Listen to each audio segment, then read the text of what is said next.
Las Vegas is one of the most improbable cities on Earth, a glittering metropolis of millions rising out of one of the driest deserts in North America, a place of neon and fountains and green lawns, in a land where the rain almost never falls.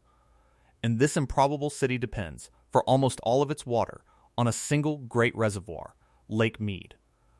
The vast store of water held behind one of the most famous dams ever built. For years now, Lake Mead has been falling, drawn down by a relentless drought, a warming climate, and the enormous demands placed upon the river that feeds it, its waters retreating and its pale shorelines climbing ever higher on the surrounding rock. And now the question that hangs over the entire city is a simple and frightening one. What happens if Lake Mead falls another 30 feet? For Las Vegas, a further drop of that magnitude would not be just another statistic on a chart, but a threshold, a point at which the city's relationship with its water and with its own future could change forever. This is the story of Las Vegas, of Lake Mead, and of what another 30 feet of decline would mean for a city that lives on the edge of the possible. Before we go further, one honest word about what this really means. To ask what happens if Lake Mead falls another 30 feet is to explore a scenario, a possibility, grounded in the reservoir's real decline. Not a prediction that this will certainly happen by any particular date. And even in that scenario, it does not mean the taps of Las Vegas would suddenly run dry, for the city has prepared for exactly this danger with remarkable foresight. What it means is that a further significant drop would push the reservoir closer to critical thresholds, would deepen the pressure on the city's water and power, and would force choices and changes that would reshape the city's future in lasting ways. Understanding what those changes would be and why they matter so much is the key to understanding the precarious foundation on which this extraordinary city stands, and that understanding is what this video is here to provide. Real quick before we go further, a lot of people watch these all the way to the end, genuinely enjoy them, and forget the one small thing that keeps a small channel like ours alive: hitting subscribe. It is honestly important right now. Our sub rate is low, and every single tap makes a real difference. So if you are finding this valuable, please subscribe right now. It takes 1 second and costs you nothing. And drop the name of your city in the comments so we can see who is watching. Alright, let's begin. Why Las Vegas Lives and Dies by Lake Mead. To understand why another 30 feet matters so much, we must first understand just how completely Las Vegas depends on Lake Mead. For few major cities in the world are so utterly bound to a single source of water.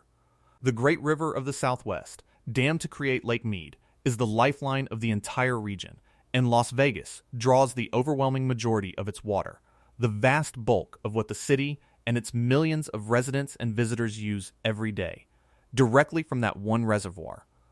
There is no great river running through the city, no abundant rainfall to catch, no vast lake nearby to turn to.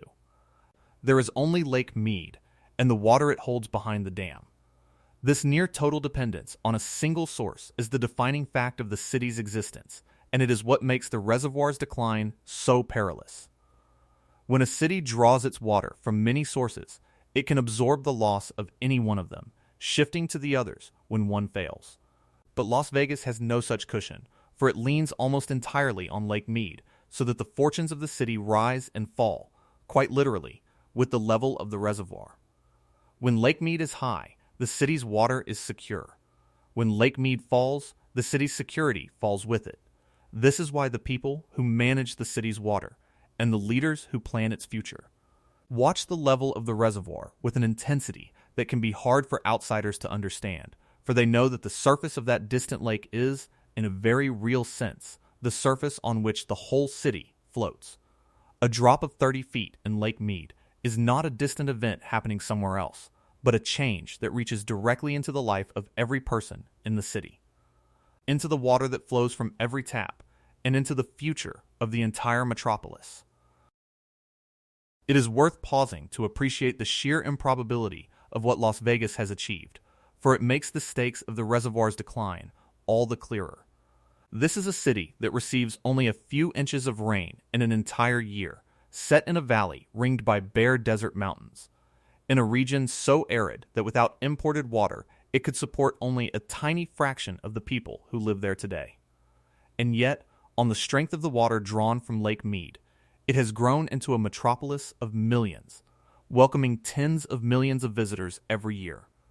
Its resorts and neighborhoods and businesses all sustained by that single distant reservoir. The entire edifice, the towers and the fountains, the homes and the highways, the whole improbable civilization in the desert rests upon the water held behind one dam, and that water is now in decline.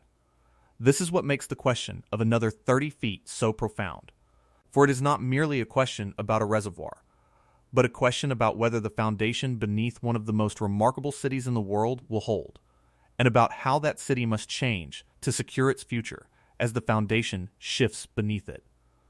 What 30 more feet would actually mean, let us now consider what a further drop of 30 feet would actually mean for the reservoir and for the city that depends on it. For the significance of such a decline depends greatly on how low the reservoir already stands. Lake Mead has already fallen dramatically from its high marks, dropping over the years of drought toward levels that were once thought impossible, and each additional foot of decline now carries greater weight than the last, for the reservoir is approaching the critical thresholds below which its ability to function would be impaired. A drop of 30 feet from a full reservoir would be one thing, but a drop of 30 feet from an already depleted reservoir, one that has fallen far and stands closer to its dangerous levels, is a far more serious matter. As Lake Mead falls, it approaches several critical thresholds, each more dangerous than the last. The first is the level below which the great dam can no longer generate electricity, for the power depends on the water being high enough to flow through the turbines with sufficient force. The second, lower still, is the level at which it becomes difficult for water to pass through the dam and continue downstream to the cities and farms below. And the lowest of all is the level known as dead pool, at which the water is too low to pass through the dam at all, a further 30-foot decline, depending on where the reservoir stands when it begins, could carry Lake Mead across, or dangerously close to one of these thresholds, transforming a slow and worrying decline into an acute crisis.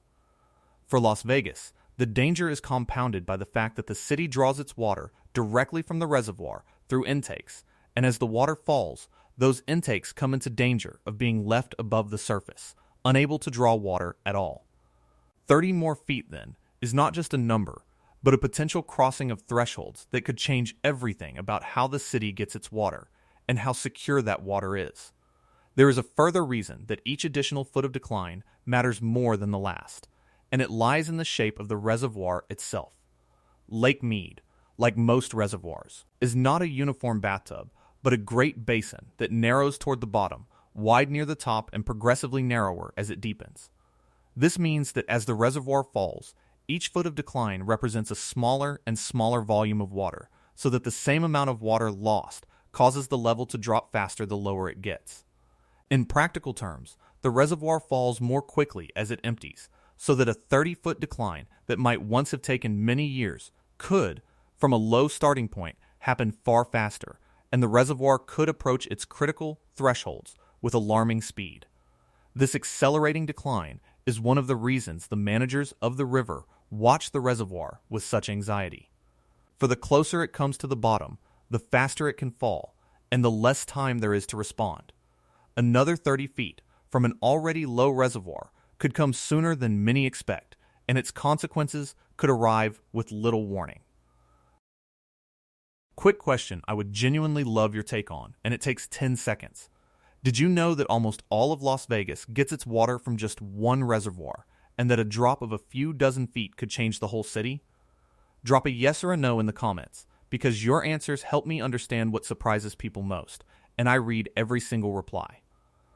Okay, back to it. The third straw that saved the city, before we explore how the city would change, we must understand a remarkable piece of engineering that has, so far, protected Las Vegas from the worst. For the story of the city's response to Lake Mead's decline is one of extraordinary foresight. For many years, Las Vegas drew its water from two intakes set into the reservoir at certain levels. And as Lake Mead began to fall, the city's leaders recognized a terrifying possibility that the reservoir could one day drop below those intakes, leaving them high and dry and cutting off the city's water even while some water still remained in the lake below them. Rather than wait for that catastrophe, the city undertook an enormous and difficult project. boring a new intake deep beneath the reservoir, near the very bottom, so that it could continue to draw water even if Lake Mead fell to levels near dead pool. This deep intake, sometimes described as a third straw reaching to the bottom of the glass, was a costly and technically demanding feat, requiring engineers to tunnel beneath the reservoir and to construct an intake that could draw water from near its lowest point. But it accomplished something vital, for it ensured that Las Vegas could keep drawing water from Lake Mead even in a severe decline. Even if the reservoir fell far below the older intakes. The city also built a powerful new pumping station capable of lifting the water from that great depth. Because of this foresight, a drop of 30 feet, or even much more, would not by itself cut off the physical ability of the city to draw water from the reservoir, for the third straw reaches nearly to the bottom. This is why Las Vegas is better prepared than almost any other city for the decline of its water source, and why the changes that 30 more feet would bring are not primarily about the city suddenly losing its ability to draw water, but about the deeper consequences that would ripple outward as the reservoir approached its limits. The decision to build the third straw is a story worth dwelling on, for it reveals a quality of foresight that is rare among cities and that has served Las Vegas extraordinarily well. At the time the project was conceived, the reservoir was still relatively high, and it would have been easy for the city's leaders to dismiss the danger as distant and to spend the enormous sum the project required on more immediate needs. But they chose instead to confront the worst-case scenario head-on, to imagine a future in which the reservoir fell to levels that then seemed almost unthinkable, and to build the infrastructure that would protect the city even in that dire event. It was an act of imagination as much as engineering, a willingness to take a frightening possibility seriously and to act on it before it arrived.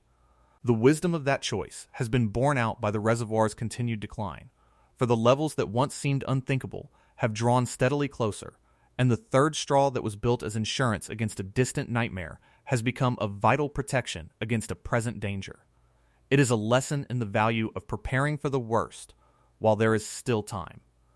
And it is one of the main reasons that Las Vegas, for all its vulnerability, can face the prospect of another 30 feet with a measure of confidence that other cities would envy. How the city's water would change. Even with the third straw in place, a further 30-foot decline in Lake Mead would change the city's water in profound ways, for the physical ability to draw water is only part of the story. As the reservoir falls toward its critical thresholds, the entire system of rules that governs how the river's water is shared comes into play, and Las Vegas, along with the other users of the river, faces cuts to the amount of water it is allowed to take. The reservoir's level is tied to a system of shortage declarations, in which lower levels trigger deeper reductions in the water allocated to the states and cities that depend on the river, and Nevada, whose share of the river is the smallest of the states, is affected by these cuts. As Lake Mead falls another 30 feet and crosses into deeper shortage, Las Vegas would face reductions in the water it is permitted to draw, forcing the city to tighten its already remarkable conservation efforts and to make do with less. The city has long prepared for this, becoming a world leader in water conservation, but deeper cuts would demand even more, pushing the city to wring every possible use out of every drop. There would be pressure to remove still more grass, to restrict water use further, and to recycle and reuse water even more aggressively than the city already does. The water that flows to homes, businesses, and the great resorts would come under tighter management. And the cost of water could rise as the supply grew scarcer and the city invested more to secure and stretch it. The change then would be a tightening, a squeezing, a shift toward an even more austere relationship with water, in which the abundance that the city once took for granted becomes a carefully rationed and precious thing. This is one of the deepest ways the city would change, moving from a place of apparent water abundance, however illusory, to a place that must account for every gallon. It is important to understand the peculiar way that Las Vegas uses its water, for it explains both the city's resilience and the nature of the changes that deeper cuts would bring. A great deal of the water used indoors in Las Vegas, the water that runs in sinks, showers, and toilets throughout the homes, hotels, and businesses of the city, is captured after use, cleaned, and returned to Lake Mead, where it can be counted again and drawn again. Because of this recycling, indoor water use places relatively little permanent demand on the reservoir, for the water is, in effect. Borrowed and returned. It is the outdoor water use, the water sprayed on lawns and gardens and lost to evaporation in the dry desert air, that truly disappears, never to return to the reservoir. This is why the city has focused so intensely on removing grass and reducing outdoor watering, for that is where the permanent losses occur, and it is why deeper cuts would fall hardest on outdoor uses. Accelerating the removal of the remaining lawns and the shift toward desert landscaping. Understanding this distinction reveals that the city's path to using less water runs primarily through its outdoor spaces, and that the Las Vegas of a drier future would be a city that has largely surrendered its green landscapes to the desert, keeping its precious water for the indoor uses that can be recycled and reused. The threat to the city's power, the decline of Lake Mead, threatens not only the city's water, but its power, and a further 30-foot drop could strike at the electricity generated by the Great Dam, an important source of clean power for the region. The dam produces electricity as the water passes through its turbines, and this generation depends on the water in the reservoir being high enough to flow with sufficient force. As Lake Mead falls, the amount of power the dam can generate declines, for there is less water and less force behind it, and if the reservoir falls low enough, the generation could be reduced dramatically or cease altogether. A 30-foot decline, depending on where the reservoir stands, could carry it across or toward the threshold at which the power generation is seriously threatened. The loss of this power would not leave Las Vegas in the dark, for the city draws its electricity from many sources, but it would remove a source of clean, reliable power from the regional grid, forcing the region to make up the difference from other sources, often at greater cost and sometimes with greater environmental impact. The dam's power has long been part of the foundation on which the region was built, and its decline would be another sign of the unraveling of the old certainties, another way in which the falling reservoir reaches into the life of the city and the region. The threat to the power is a reminder that Lake Mead is not only a store of water, but an engine of energy, and that its decline diminishes both, so that 30 more feet would weaken two of the pillars on which the modern Southwest stands. There is a cruel logic to the way the water and the power decline together, for the same falling reservoir that reduces the water available to the city also reduces the clean power that helps to run it, and the loss of that power can drive up the cost and the environmental impact of the electricity that must replace it, at the very moment when the city may need more energy than ever to pump, treat, and recycle its increasingly scarce water. The falling reservoir thus tightens a knot of interlocking pressures, straining water and power at once, and reminding us that in a modern city, the two are deeply intertwined, each depending on the other. Quick pause, because this part matters and it deserves to be seen by more people. If you are getting real value from this, tap the like button. It genuinely helps the video reach others who care about where their water comes from. And if you have family or friends in Las Vegas or anywhere in the Southwest, share this with them, because it honestly matters that the people who depend on this water understand what is happening to it. One like, one share to someone in your family, and let's keep going. How growth would change, perhaps the most profound way that another 30 feet of decline would change Las Vegas, is in its growth, for the city has been one of the fastest growing in the nation, its population swelling year after year as people are drawn to the desert by its opportunities and its way of life. That growth has always depended on the availability of water, for a growing city needs more water to serve its expanding population, and as long as Lake Mead could supply it, the city could continue to grow. But a further 30-foot decline, deepening the shortage and tightening the city's water, would call that growth into question, forcing a reckoning with how much more the city can add before it exceeds what its shrinking supply can sustain. The city has managed, remarkably, to grow even as it has reduced its total water use through conservation so aggressive that it has served more people with less water. But there is a limit to how far this can go. For even the most efficient use of water cannot expand an ever-growing population on an ever-shrinking supply forever. As Lake Mead falls another 30 feet and the cuts deepen, Las Vegas would face harder questions about its growth, about whether it can continue to add people and development at the pace it has, or whether it must slow, and eventually perhaps halt its expansion to live within the limits of its water.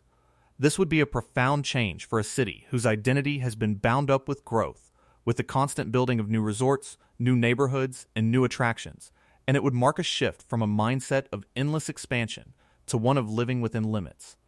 The change in the city's growth would be, in a sense, the deepest change of all, for it would touch the very engine of the city's prosperity and its sense of itself. There is a hard mathematics at the heart of this question that the city cannot escape. A growing population requires more water, even when each person uses less, for at some point the gains from conservation are outweighed by the sheer number of new people to be served. Las Vegas has performed something close to a miracle in serving more people with less water. But a miracle cannot be repeated indefinitely, for there is a floor below which water use cannot fall, a minimum that each person and each business requires. As the population grows and the supply shrinks, the city approaches the point where these two lines cross, where the falling supply can no longer meet the rising demand no matter how efficiently the water is used. A 30-foot decline in Lake Mead, deepening the cuts to the city's supply, would bring that crossing point closer, and would force the city to confront the possibility that its growth cannot continue as before. This is a wrenching prospect for a place whose entire history has been one of expansion, of building ever outward and upward, of welcoming ever more people to the desert. To slow or halt that growth would require a fundamental change in the city's self-image, a shift from a mindset of limitless possibility to one of careful stewardship.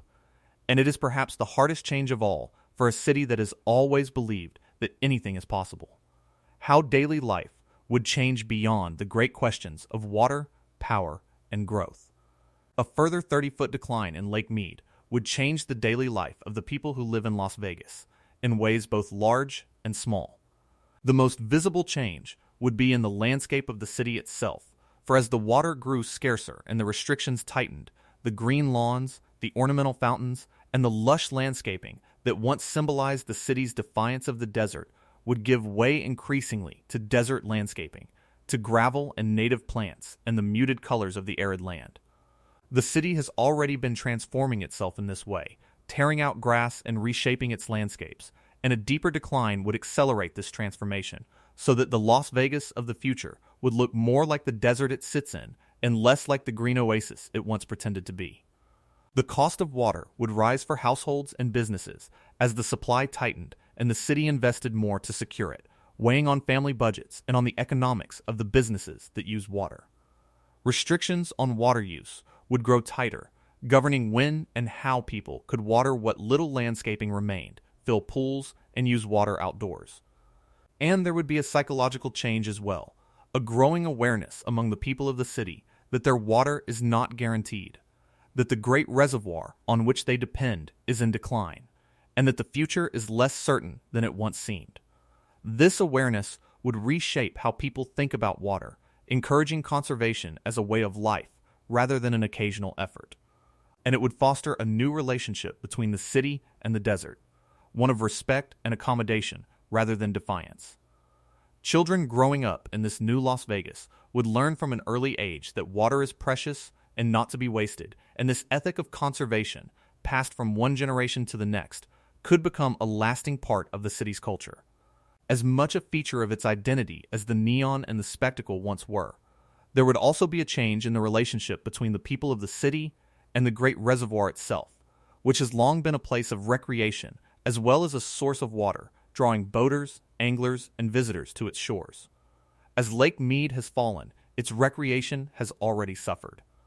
The marinas stranded far from the retreating water, the boat ramps ending in dry ground, the once bustling shoreline pushed ever outward.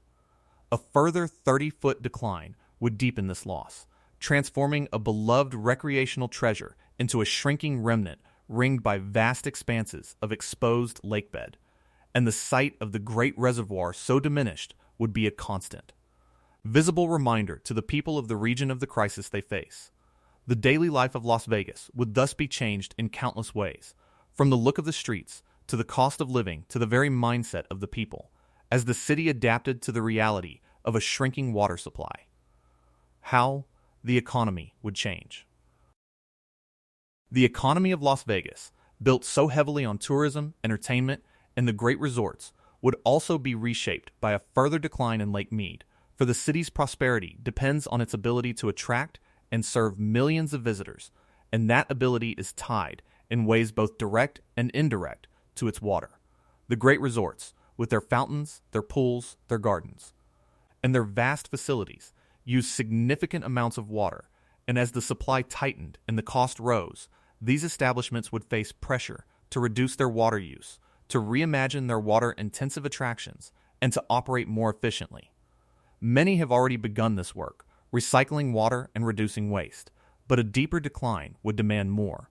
The image of Las Vegas, too, is bound up with water, for the fountains and the green landscapes are part of the spectacle that draws visitors, and a shift toward a more austere, desert-adapted city could change how the city presents itself to the world. Yet the city is nothing if not adaptable, and it could reinvent its image around the beauty of the desert and the ingenuity of its water use, turning necessity into a new kind of appeal. The broader economy, from construction to services, is tied to the city's growth, so that any slowing of that growth would ripple through the economy, affecting jobs and investment. The economy of Las Vegas would not collapse from a 30-foot decline in Lake Mead, for the city is resilient and its economy diverse, but it would be reshaped. Forced to adapt to a future in which water is scarcer and more expensive, and in which the old model of endless, water-hungry expansion can no longer be sustained. This adaptation would be a defining challenge for the city's economy in the years ahead. It is worth noting that the great resorts, for all the water their fountains and gardens consume, are not actually the largest users of water in the region, and this fact matters for understanding how the economy would change. Much of the water in the broader region goes to other uses, and within the city, the recycling of indoor water means that even the resorts return much of what they use. The most visible symbols of the city's water use, the dancing fountains and the lush hotel gardens, are in truth a relatively small part of the whole, and some of them draw on water that is separate from the drinking supply. This means that the economic adaptation would be less about eliminating the spectacle that draws visitors, and more about the broader, quieter work of conservation throughout the city and the region. The resorts could preserve much of their appeal while still contributing to the city's water savings, and the city could continue to offer the experiences that draw its visitors even as it adapts to a drier future. The economy would change, but it would not necessarily lose the essence of what makes Las Vegas Las Vegas, for the city has always been a master of illusion and reinvention. And it could find ways to thrive even as the water that sustains it grows scarce. Alright, I know, this is the second time I'm bringing this up. You can roll your eyes at me. But honestly, if you have made it this deep into a video about Las Vegas and its water, you clearly care about this stuff, and a lot of you watching still have not subscribed. I am not going to make you feel bad about it, but that one tap genuinely tips the scales for a small channel fighting a low sub rate. It really does matter to us. That is the last time I will ask. Promise, let's finish. Why Las Vegas is more ready than it looks, having explored all the ways that another 30 feet of decline would change Las Vegas. It is important to understand why the city, for all its vulnerability, is more ready for this challenge than it might appear. For the story of Las Vegas and its water is not only one of danger, but of remarkable preparation and resilience. Faced with the stark reality of its near-total dependence on a single, shrinking reservoir, the city has responded with a determination and an ingenuity that have made it a model for arid cities around the world, and this preparation would soften the blow of a further decline in ways that are worth understanding. The city's conservation is the foundation of its readiness, for Las Vegas has achieved reductions in its water use that would have seemed impossible not long ago. It has torn out vast areas of thirsty grass, paying residents to remove it and banning it in new developments, recognizing that the water sprayed on lawns and lost to the desert air is the water that truly disappears. It has built a system to recycle nearly all the water used indoors, capturing the water that goes down drains, cleaning it, and returning it to the reservoir to be used again, so that indoor water use places relatively little permanent demand on the supply. Through these and other measures, the city has managed to serve a growing population while using less water overall. A genuine achievement that gives it real resilience. Combined with the third straw that ensures it can keep drawing water even from a severely depleted reservoir, This conservation means that Las Vegas is, in many ways, one of the best prepared cities in the region for the decline of its water. A 30-foot drop would test the city severely, but it would not find the city unprepared. For Las Vegas has spent years bracing for exactly this danger, and its foresight would help it endure the changes that would come. There is a broader lesson in the readiness of Las Vegas that reaches beyond the city itself, for it demonstrates what is possible when a community confronts its water challenge honestly and acts on it with determination. Many places facing water scarcity have been slow to accept the reality of their situation, clinging to the hope that the dry years will pass and the old abundance will return, and delaying the difficult changes until crisis forces their hand. Las Vegas took a different path, recognizing early that its dependence on a single shrinking reservoir was a danger that demanded action, and choosing to act while it still had time.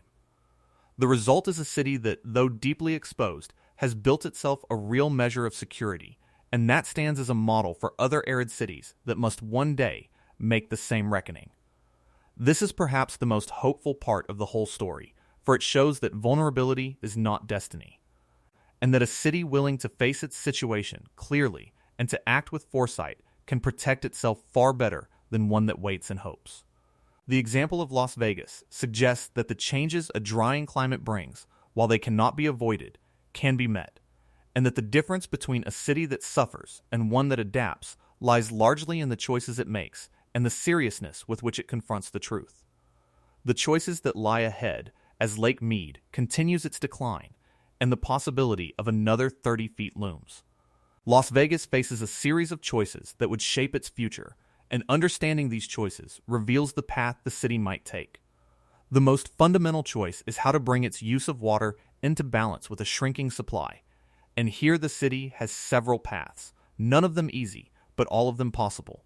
It can push its conservation even further, wringing more use out of every drop through ever more aggressive efficiency and recycling. It can seek new sources of water, though in the desert these are limited and costly, and it can work with the other states and users of the river to manage the shared water more wisely and to keep the reservoir from falling to the most dangerous levels. The city can also make choices about its growth, deciding whether to continue expanding at its rapid pace or to slow that expansion to live within the limits of its water. And it can invest in the resilience of its systems, in the infrastructure that draws, treats, and distributes its water to ensure that it can continue to function even as the reservoir falls. These choices would define the city's response to a 30-foot decline, and they would determine whether Las Vegas emerges from the crisis as a more sustainable, more resilient city, or whether it struggles against the limits of its desert setting. The choices are difficult, for they involve sacrifice and a rethinking of the city's identity, but they are within the city's power to make, and the wisdom and the will with which it makes them would shape its future for generations. There is one further choice, subtler than the rest, but perhaps the most important of all, and it concerns how the city thinks about itself and its place in the desert. For most of its history, Las Vegas has defined itself by its defiance of the desert, building green lawns and dancing fountains and lush gardens as if to prove that human ingenuity could overcome any limit that nature imposed. A future of deepening water scarcity would call for a different self-understanding, one built not on defiance, but on harmony with the desert, on finding beauty and prosperity within the limits of the arid land rather than in spite of them. This is a choice of identity as much as policy, and it may be the most difficult of all, for it asks the city to let go of a story it has long told about itself. Yet it is also an opportunity for a Las Vegas that embraced the desert rather than fighting it could become something new and admirable, a model of how to build a thriving life in an arid land, and could find in that transformation a source of pride rather than loss. The falling of Lake Mead is not simply a fate that happens to Las Vegas, but a challenge that the city must meet through the choices it makes, and those choices lie ahead, waiting to be made. What Lake Mead is telling Las Vegas, having explored what another 30 feet of decline would mean for Las Vegas. From its water and its power to its growth, its daily life and its economy, and having considered the city's remarkable preparation and the choices that lie ahead, we can step back and consider what Lake Mead is really telling Las Vegas. The first lesson is that the city, for all its glamour and its improbable success, stands on a precarious foundation, dependent almost entirely on a single reservoir that is in decline, and that this dependence is the central fact of its existence, one that it can no longer afford to ignore. The falling of Lake Mead is a reminder that Las Vegas is a desert city, subject to the limits of the desert, and that the water which made it possible cannot be taken for granted. The second lesson is that the city, though vulnerable, is not helpless, and that its remarkable preparation, its aggressive conservation, its recycling, and its foresight in building the third straw has given it a resilience that few other cities can match. Las Vegas has confronted the reality of its situation more honestly and more determinedly than many places. And its efforts show that even a city so dependent on a shrinking source can do a great deal to protect itself. A 30-foot decline would change the city, but a prepared and determined Las Vegas could meet that change and adapt to it, emerging as a more sustainable and more resilient city, one that has learned to live within the limits of its desert home. The third and final lesson is that the changes a further decline would bring, though profound, need not be a catastrophe, for they are, in a sense, the changes that the city must make in any case to secure its long-term future.